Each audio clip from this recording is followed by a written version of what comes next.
No matter where you find yourself in your life and career right now, you probably want to achieve the next level of personal and financial success. But getting to the next level is hard. But it's even harder when you don't have a blueprint, a role model, or some sort of plan as to how you move from where you are to where you want to be. Well, fear not, my friends. You can learn how to get to the next level by listening to the stories of people who've done it. Welcome to the Storytelling That Sticks for Business and Life podcast. I'm your host, Doug Stevenson. I'm a former actor, carpenter, rock and roll lead singer, real estate agent, and professional speaker and trainer. For over 25 years, I made a good living telling stories in keynote speeches and corporate training workshops. Now, I coach people on their stories, TED Talks, and important speeches. And I also teach people, lots of people, how to get paid to speak and become a professional speaker. In this episode, which is part of my How to Get Paid to Speak and Become a Professional Speaker series, you'll hear how Leann Thieman's life and career path changed when she flew to Vietnam in the last days of the Vietnam War to rescue 300 baby orphans. Wow, what a story. Well, she hired me to help her develop that story, and you'll hear how she leveraged that story into a lucrative professional speaking career. Okay, here's my interview with Leann Thieman.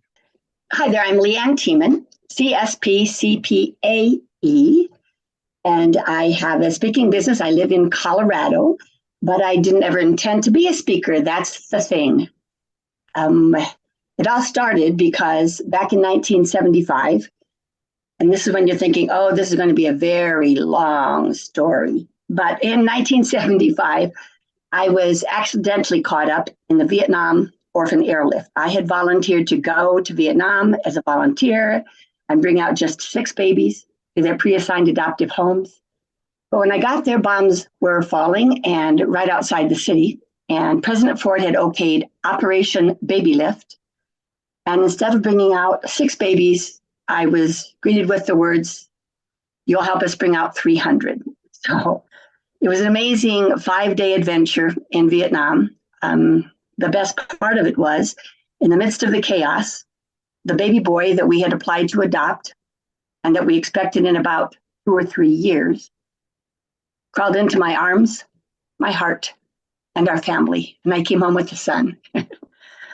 We already had 2 birth daughters, and my wonderful husband, Mark, and I went about merrily raising our 3 kids. And finally, I knew that Mitch, our son, didn't even know his story. And with the encouragement of a lot of people, it took me 5 years to write a book detailing the adventures of my going to Operation Baby Lift. And the book was called This Must Be My Brother.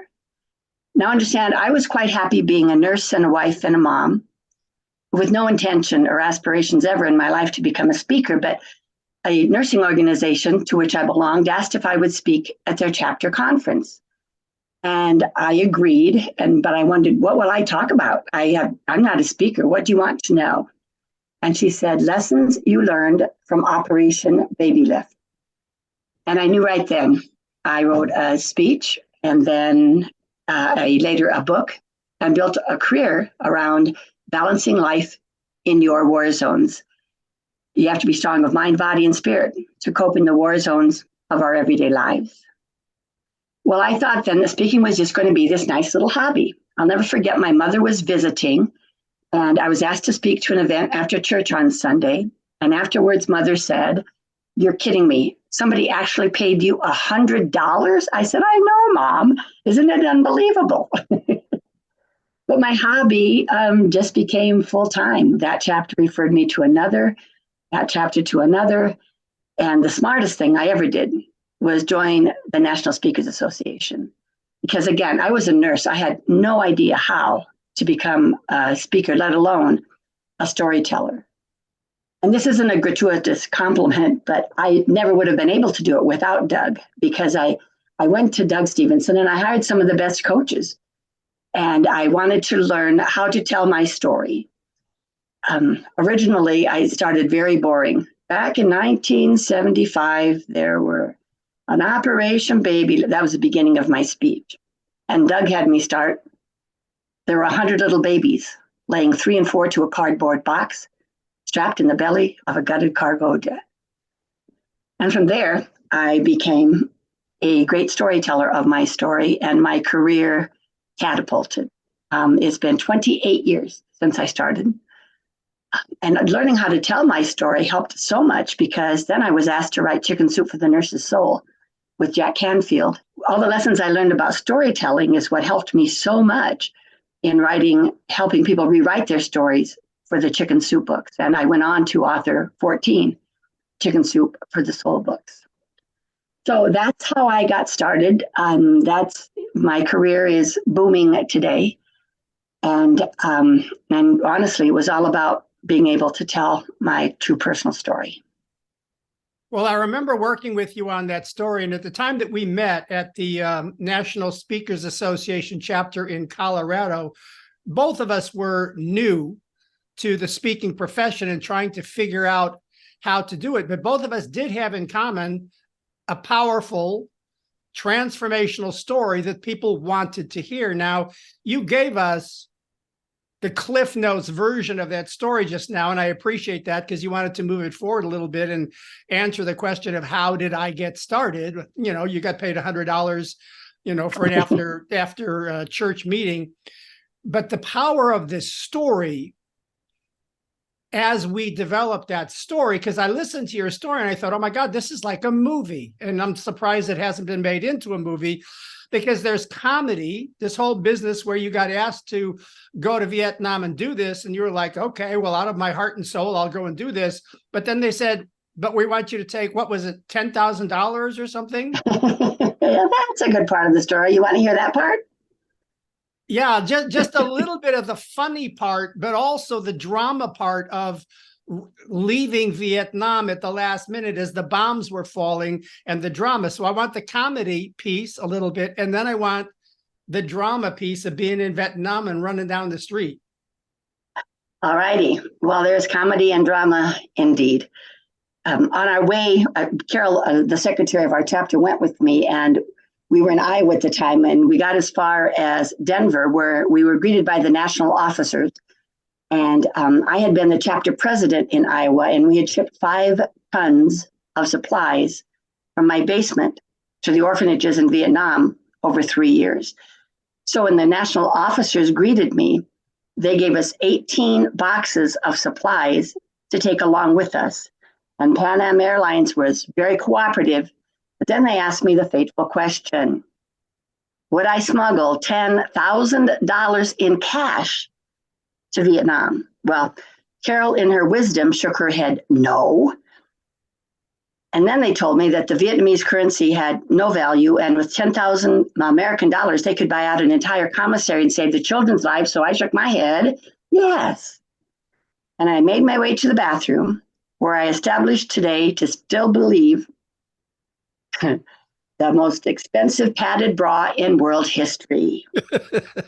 I actually went into a bathroom stall and started stuffing. And granted, these were not $100 and $1,000 bills. These were lots of smaller denominations. So I came out of that bathroom stall looking like Dolly Parton. And now I'm told I should actually say one of the Kardashians, because I went from a 32B to a 40-something double D, and it was just hysterical. And you can imagine Carol and I were so worried about going, because we just heard the day before the bombs were right outside the city. And I have to back up a minute, because we were so relieved that moment that we just laughed and laughed. We held on to the bathroom sinks because we were laughing so hard to see me looking like that.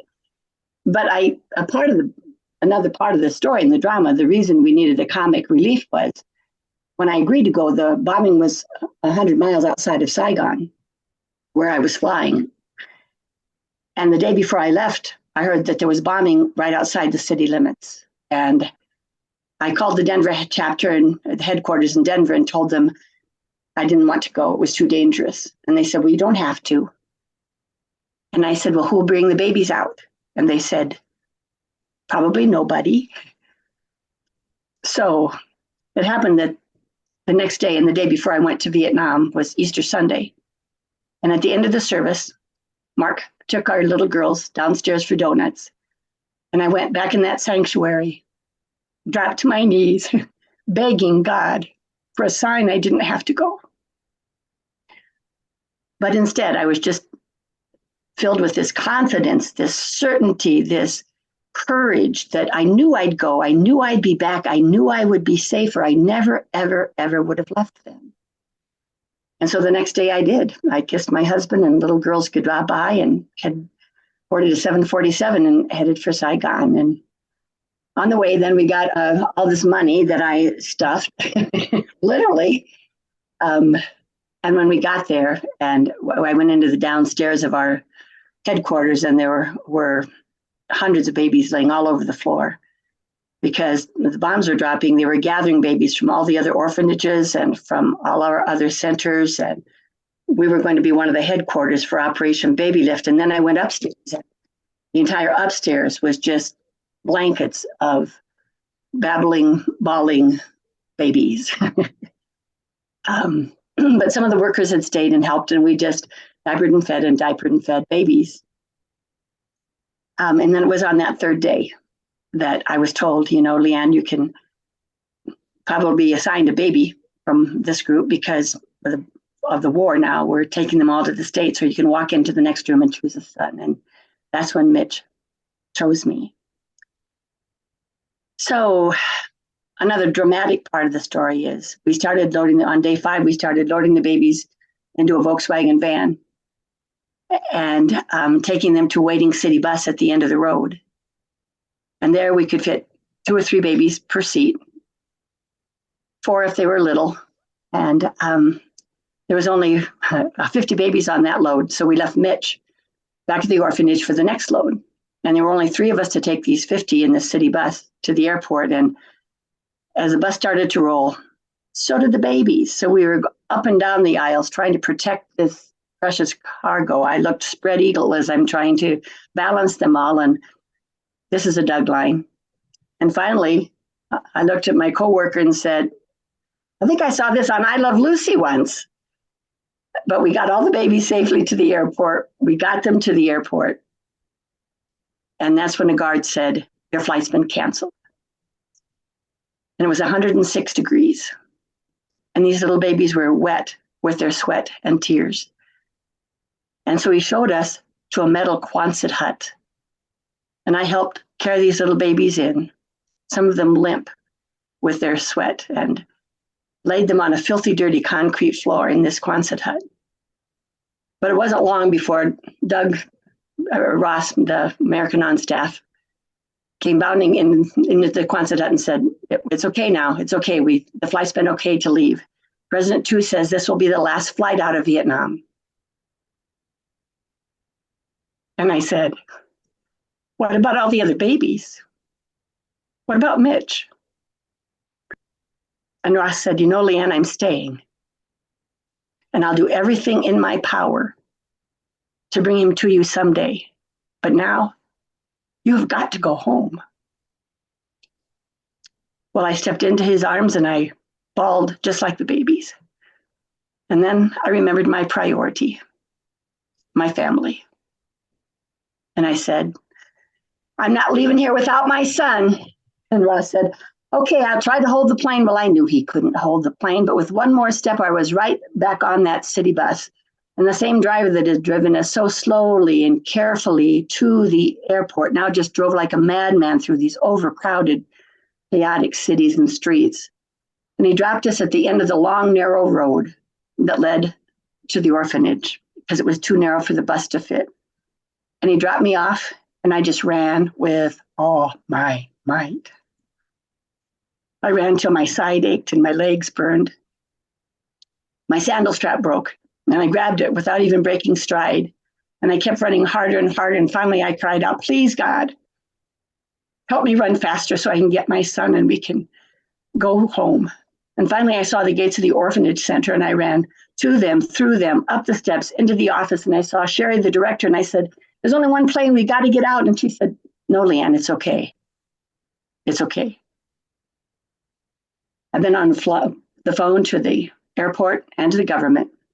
They're holding that plane. Well, I walked into the next room, and there in that same crib was Mitch. He took one look at me and raised his arms to me as if to say, I never doubted you for a moment, Mom. So we scooped up Mitch and the other 50 babies, put them back on the bus, back on the airplane. And there really were 22 cardboard boxes side by side. We put 3 to 4 babies in a cardboard box. Believing in seatbelt safety, we took a strap from one end of the plane over the 22 boxes and secured it on the other. And there were only 9 of us to take care of 100 babies all the way to the Philippines, where we could wait a day. We had an Air Force base there and get a better plane and a bigger plane and more help. And then I have a picture of the babies each had in a cardboard box in their own seat. They got to come out first class. And I brought Mitch home and we lived happily ever after. Thank you. Thank you. I can tell, and I think everybody listening can hear the emotion in your voice, even though you've been telling this story for how many years? 28 years? Yes. And so one of the things that I've been talking about in my podcast over and over and over again, because it's about storytelling in business, storytelling for a business purpose, storytelling for training, for speaking, for motivational speaking, leadership, sales, whatever, is that you really need a compelling story. And a story can be the foundation, as it was for you and for me and for many, many people, of a professional speaking career, professional speaking business. But it's not a question of just having a story. You have taken that story and turned it into a movie. We all watched the movie just now, and you tell it brilliantly. And I'm sure over the years, because I know that we worked on that story very, very early on to bring out the detail, to bring out the comedy, to bring out the drama, to make it more of a compelling story, because the fact of it is amazing. But you had that story, and when you would tell that story anywhere, people would say, oh my God, that's amazing, and ask you to tell it somewhere else. Am I correct? Oh, yes. That's how it all started. And so the story becomes the product that you market and sell. And it sells you. You don't have to do much other than you've got this story and people want to hear it. Now, over the years, I'm sure you evolved that and you got paid $100 for your first speech. But you kind of fast forwarded forward to, writing the book and everything. I want to know, what are those incremental steps in the first year or two of getting this concept in your head that, oh my God, I could get paid to do this? And that would mean I would no longer be a nurse. I would be a speaker.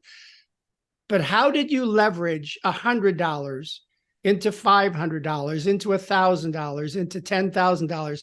How did you slowly market? What were those steps? Who did you talk to? How did you, as a businesswoman, start to think, well, I can do something with this, but I need to get a little proactive? What did you do?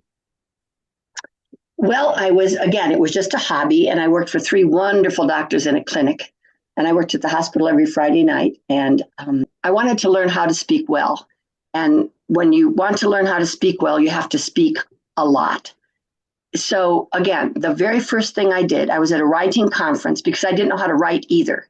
That's why it took me 5 years to write This Must Be My Brother. I went to writing conferences and bought all the books and got all the coaches and got a mentor and joined a writers group and learned how to write a true personal story. So I started writing, and This Must Be My Brother. And then my speaking career went from, I spoke at every Lions Club and this public service event and all those clubs till I could get my experience in. And they would pay me $100. And then I joined NSA Colorado. And that's when I learned how to make it a business. And what I learned is, with every step, as you increase your fee, you have to have product or a website or marketing materials that represent that fee. So it was a whole learning curve for me. A nurse speaker said to me, Leann, you remember how much you had to learn to be a nurse? Well, you have to learn that much to be a speaker, because I wanted to be the best. And I think it is a privilege of the platform. So then they said, go ahead and charge $500 for a speech. And I said, okay. And we did. And I built a website and I got better. and NSA and my colleagues, and we started a mastermind. They said, well, now you can speak for $1,000. And I remember one day my mentor, we were having lunch together, and I came back from the restroom, and on a napkin he had written 4K. And I said, I don't think I can even say $4,000 to a client.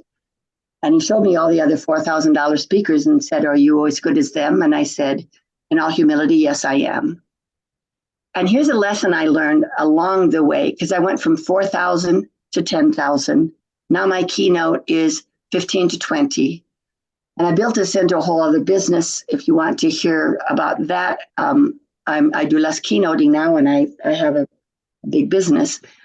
But what I learned along the way as I was increasing my fee was this. We have a store, and my husband said, you know those beautiful little post earrings that we sell that are sterling silver? He said, we pay $1 for them. So I was just charging the customers $2 and nobody would buy them.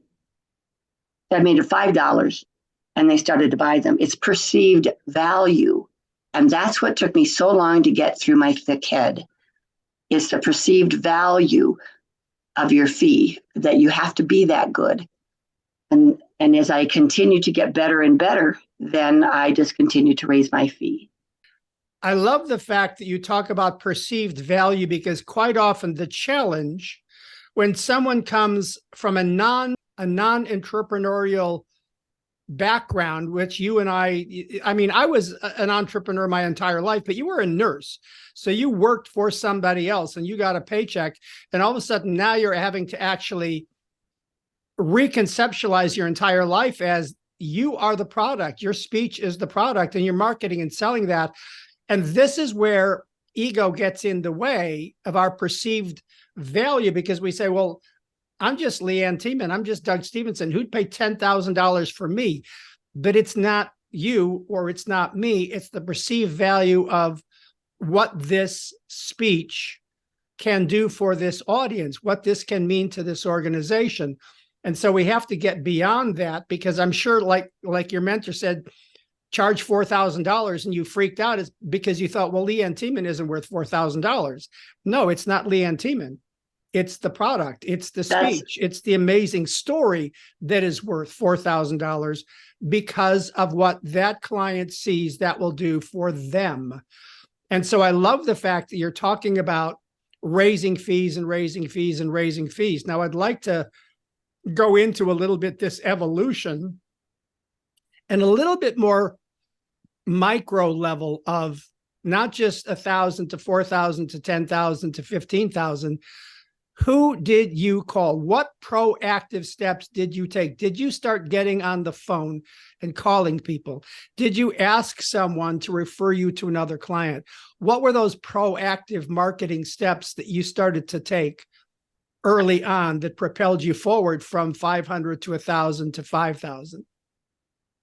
Well, when I joined NSA National, everything I know I learned there at NSA National, and we have a wonderful Colorado chapter as well. And I would go to these meetings and with a ring-bound notebook, and I would just come home with pages. I wrote down everything they said because I didn't know anything. And how I built my business from the start is I was all just me. And someone had suggested that they have a part-time person that is helping them with their speaking business. Would I want an assistant?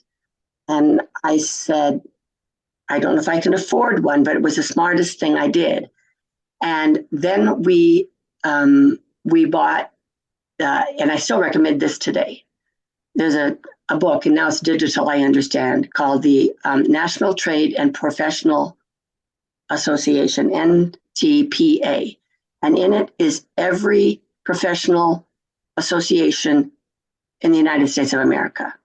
Not only their name, but who this year's president is, what their budget is, when their conference is. So Amy and I just went through that book, and it's all according to categories. And so we looked under healthcare and nurses, and I highlighted them. And then I paid an at-home mom with toddlers to enter them in to a database. And we just started smiling and dialing. I also hired a coach on how to set up a business from the start, and that was Lois Kramer, and she did a great job. Everybody taught me to pick a niche. So Lois told me to stick with healthcare because I wanted to share my message with the world because the entire world needs my message. It was Mark Victor Hansen of Chicken Soup said, yes, but Leann, you can't send a postcard to the world. Pick a niche. And I did. And that was nursing and healthcare. And we just went from that database and we started smiling and dialing. At the time, we had written press packets. It was all paper. We would send them out. And I started going to proposing to speak at these national nursing associations. And to my surprise, I not only breakout session, but I got to be the opening and keynote speaker. And I listened to what their budget was. And instead of asking what my fee was, we asked, what is your budget? And they said $10,000. And I thought, well, they're not going to hire a $4,000 speaker for the opening general session. It's that perceived value. How good could she be? And so that's how I just continued to raise my fee in these incremental ways. And we sent a lot of press packets. We did a lot of smiling and dialing. And yes, some of my friends referred me, but at the time, there wasn't very much. Speaking in healthcare was not a very deep niche. So I didn't have a lot of people to do referrals that way. So I mostly Amy and I grew it on our own. And then we got really busy and she needed help. And so I hired somebody to help me sell it because I can sell it. I'm not good with money and closing the deal. So I go on with my customer and my prospect and I tell them fragments of my story and what I learned and what they'll learn because of it. So I got somebody to help me do the sales, and then I hired somebody to do my social media because I stink at it. And that's how I eventually grew it. And the biggest thing on that same note, sort of, I don't think it's a bunny trail. I think it's significant.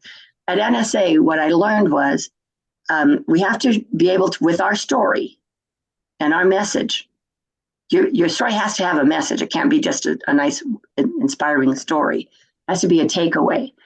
And at one of the NSA breakout sessions, they said, what is the benefit of them hearing you speak? What will they think or do differently? And I said, oh, well, the benefits, and I put this in bullet points on my material. The benefit is when you take care of your nurses and give them tools to care for their minds, their bodies, and their spirits, then they are stronger, they're more resilient, and it will increase their retention. It'll be a good recruitment tool.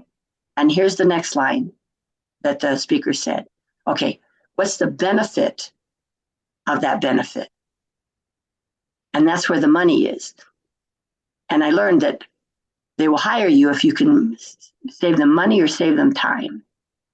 So then I drilled down more. The benefit of that benefit is, if you increase nurse retention, you have less turnover. You have less hiring fees.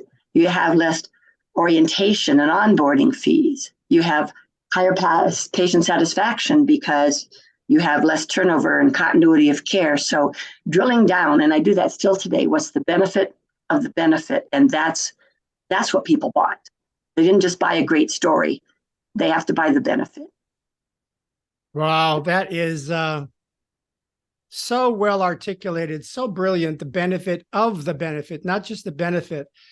Because in the last podcast segment, I did how to get paid to speak and become a professional speaker. I talked about there is only one reason why people hire you to give a keynote speech or a training, and that's because it benefits them financially. It benefits their bottom line on some level. And you just nailed it, because if they're going to pay you $10,000, that's pennies on the dollar in a return on investment for reducing turnover and having to train new nurses and all the chaos that's involved in that.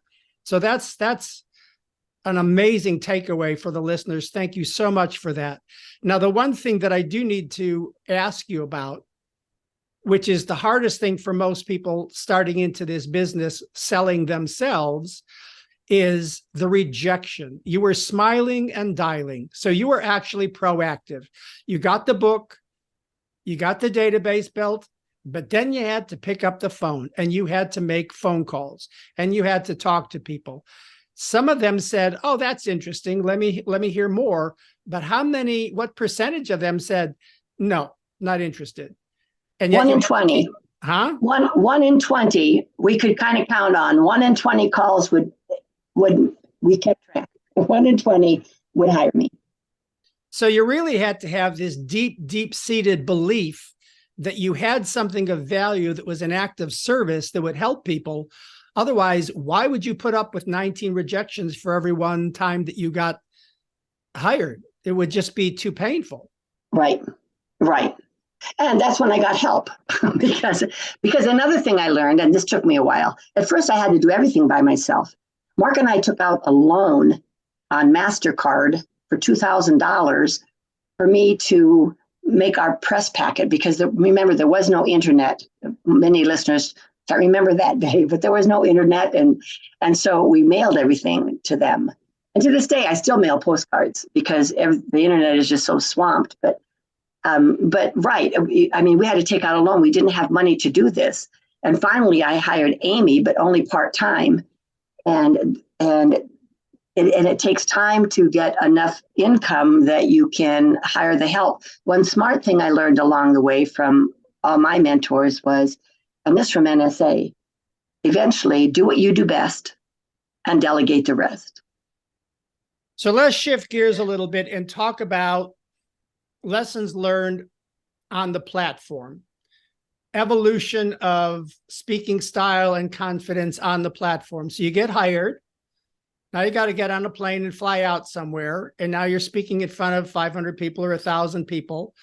And you're going from, speaking at a little church banquet or something, a tiny little event, I'm sure, not very many people, and kind of a safe little audience, to an association meeting.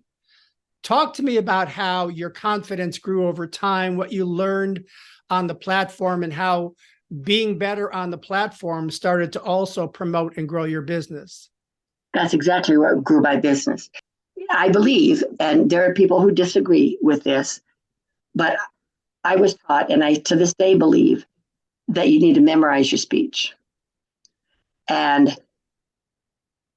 so I did. And I don't know why I looked in the mirror. First of all, and Doug helped me with this, when I wrote my speech, I visualize things better than just listening. I'm a visual learner. And I printed the entire speech out and laid it all over the floor of my office, all those pages of it.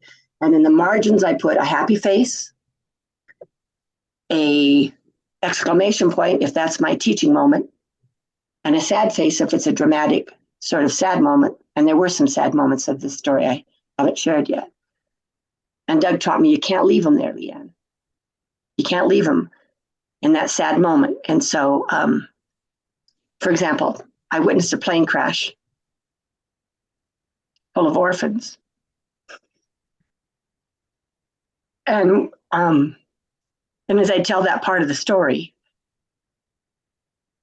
and Doug said, you can't leave them there. So, for example, what I did was I went to the director, Sherry, and I said, I can't stay here. I've got to go home. They bombed that plane. I got to get out of here and I got to go home now. I can't finish this mission. And she just looked at me so lovingly and said, Leann, this isn't America and it ain't O'Hare. And then my audience just goes, oh, as you predicted, they would. Thank you for bringing me out of that. So I knew I wanted to memorize my speech, and I would take 30 minutes of it at a time or 20 minutes at a time and memorize it.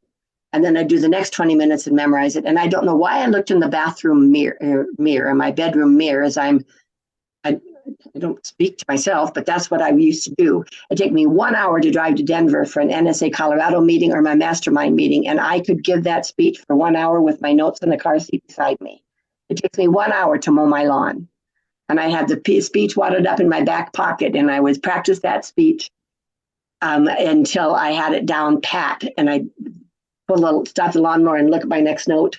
When I first started on the stage, I had cue cards taped to the stage and different points with the next word. If I'm memorizing 20 minutes at a time, what's the next word, just as a cue to the next part of my story.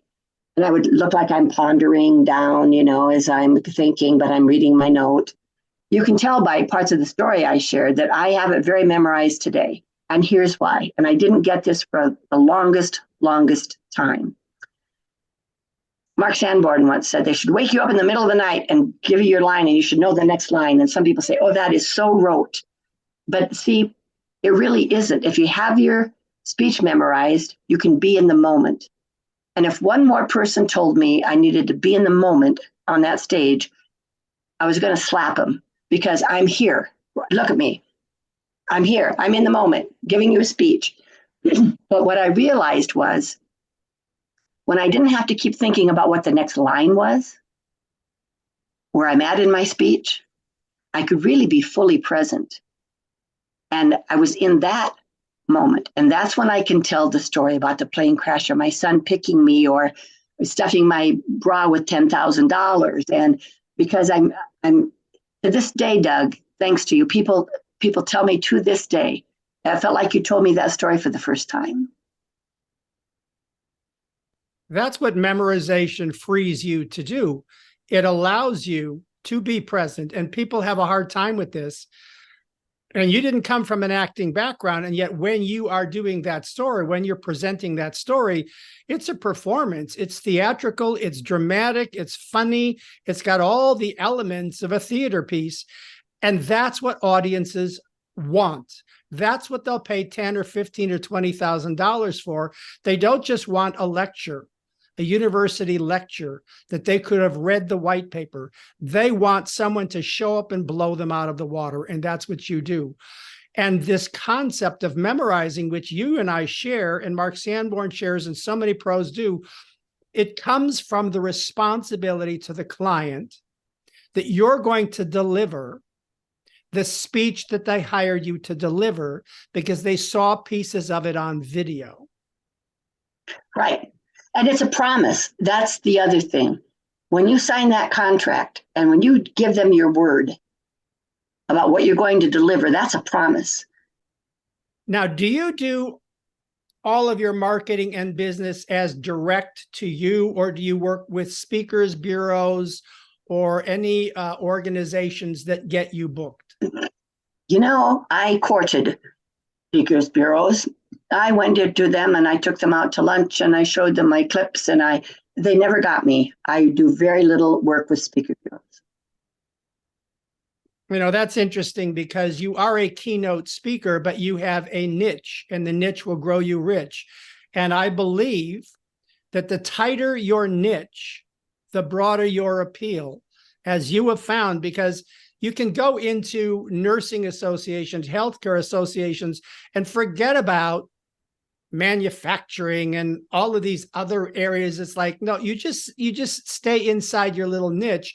But have you also found that when you speak at an association conference, somebody in that audience is also part of an association that has nothing to do with nursing or healthcare, and you get hired to do something outside of your niche?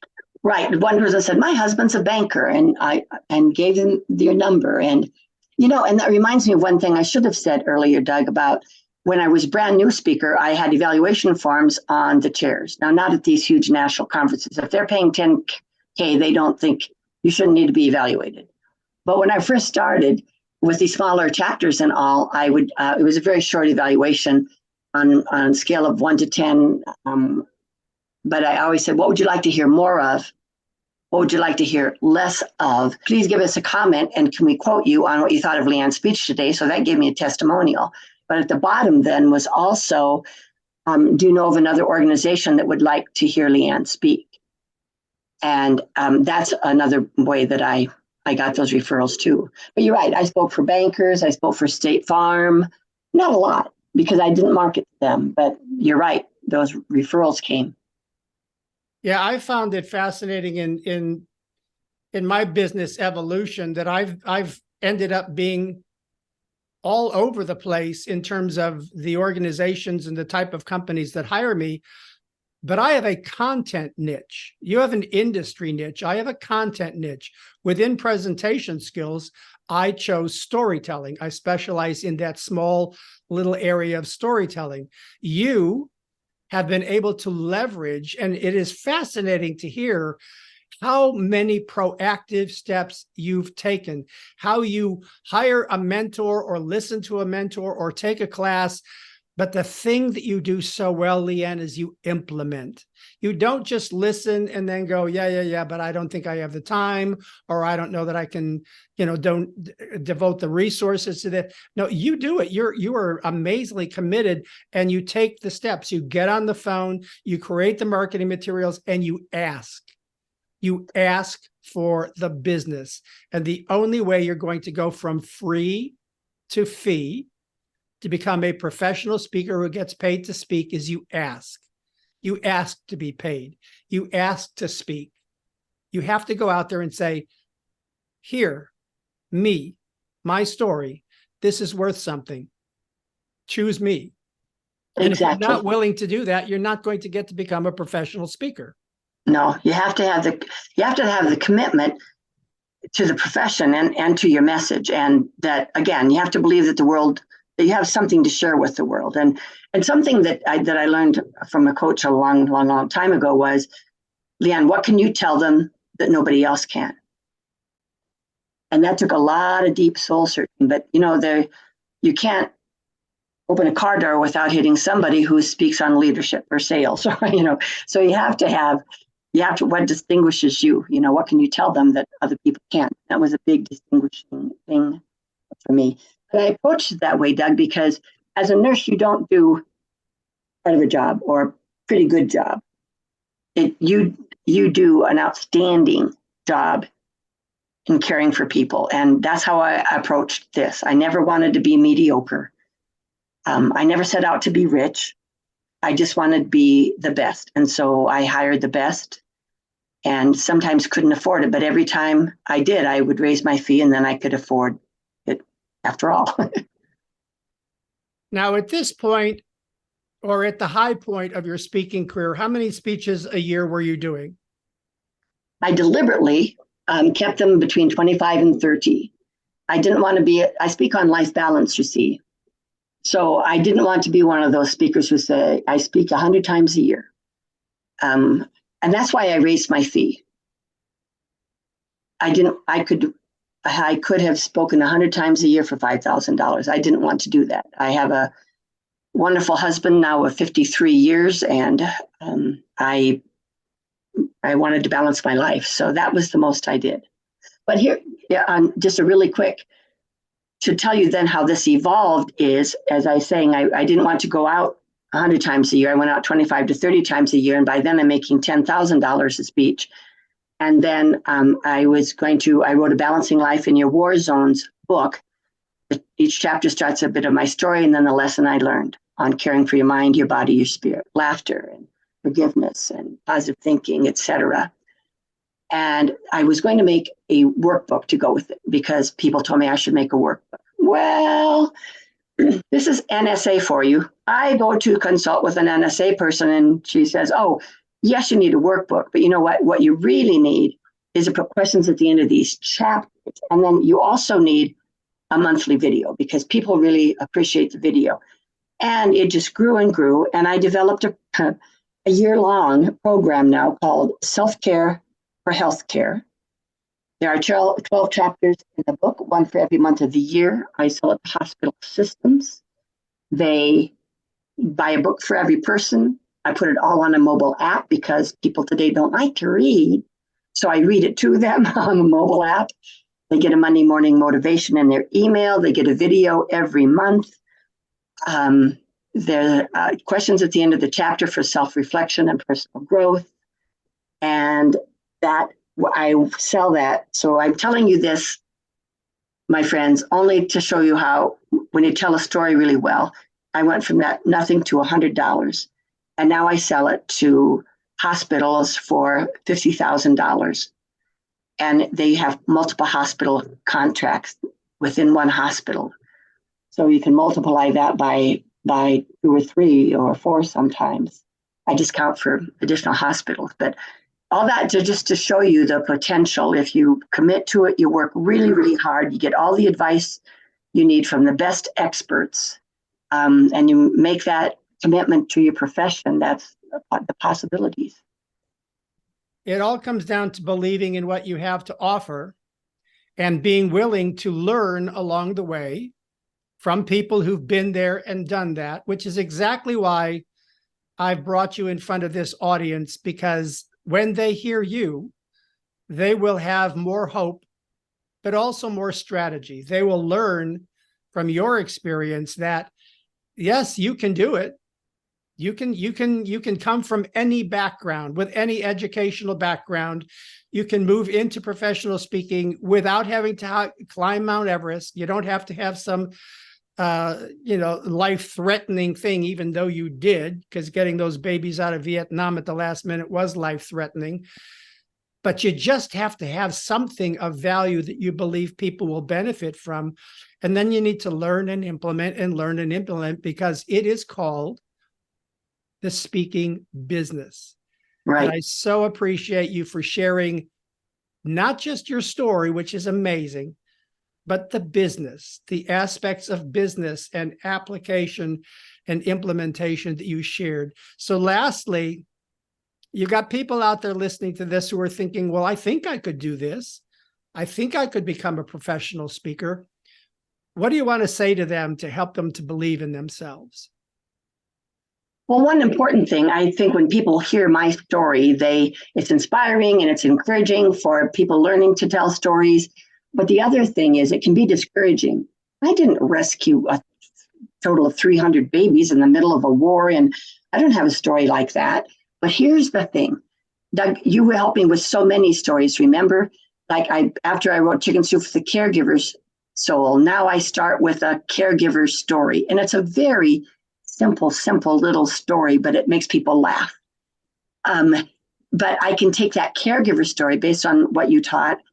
And I would want to encourage people that even if you don't think you have a dramatic story, like Doug said, you don't have to climb Mount Everest. You don't have to rescue orphans.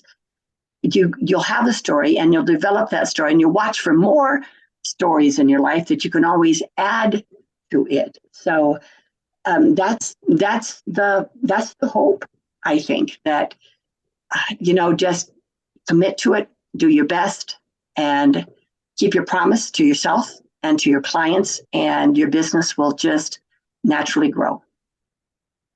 Wow. This has been fabulous. I so appreciate you taking the time to share your wisdom and your life story and your beautiful heart and soul. I appreciate it, Leann. Thank you for being my friend. It's always my privilege. Anytime I can connect with you and serve together, Doug, it's my joy. Thanks.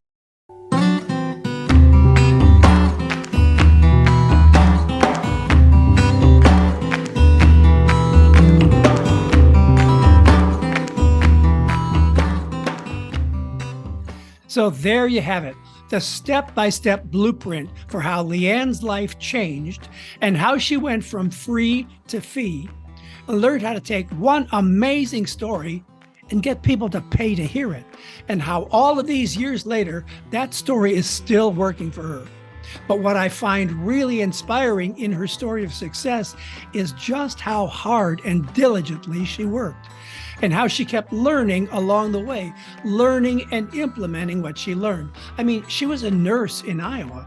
She never ran a business before, and now she's making loads of money and running a very successful speaking business. Now, how about you? Are you letting some belief that now isn't the right time to begin your journey to the next level of career and financial success, to getting paid to speak and becoming a professional speaker? Because you don't have to have some fancy degree or credential or certificate to succeed. She didn't have any of those things as it related to a professional speaking career, and you don't need to have them either. What you do need is tenacity, talent, and a desire to be of service, to share your stories and your ideas and your wisdom with people, and the rest can be learned along the way. These podcast episodes and interviews are designed to encourage you to move up to the next level in your life and career, and to help you to understand the steps you need to take to move forward. If Leann can do it, if I can do it, and if hundreds of my coaching clients can do it, you can do it too. You just need to start. All right. Well, that's it for this episode. If you feel that you learned something valuable today, something that you can use that will make your stories stick, stories that make you and your business marketable, memorable, and monetizable, there are 3 things I'd like you to do. First, click on the follow or subscribe button. Second, share this podcast with your friends and coworkers. And third, connect with me on LinkedIn. That's where I do most of my posting and networking. And here's the thing. I just gave you lots of practical how-to techniques and strategies, but the real trick is applying what you've learned and making it pay. That's why working with me as your coach can accelerate the process. So when you're ready to get serious and make some serious money with your stories, with your ideas and content, with an important speech or TED Talk, let's schedule your free 30-minute coaching session where we can get to know each other and see if we're a good fit. And as always, I'd love to hear from you with your questions and comments. Let me know that you're out there listening and learning. You can send an email with your question, comments, and suggestions to Deborah@DougStevenson.com. That's Deborah, Deborah, @DougStevenson.com. Hey, thanks for listening. Until the next episode, I'm Doug Stevenson.